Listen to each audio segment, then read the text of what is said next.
Coming up, he's a Cherokee artist, but his work may surprise you. If you're a native person and you're an artist, everyone says, well, you need to do this type of art. They give me pictures of Indian headdress on a horse, and that wasn't my experience.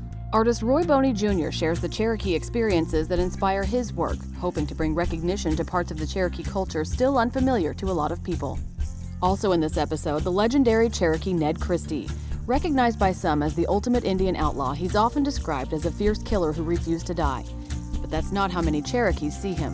What I know about Ned Christie is that he was a statesman. He was well respected amongst the Cherokee people, primarily because he spoke and wanted Cherokee sovereignty. The true story of Ned Christie, a man many Cherokees know not as an outlaw, but as a patriot. And later, come along with me, your host, as genealogists trace my Cherokee heritage. And were imprisoned for 2 weeks in jail.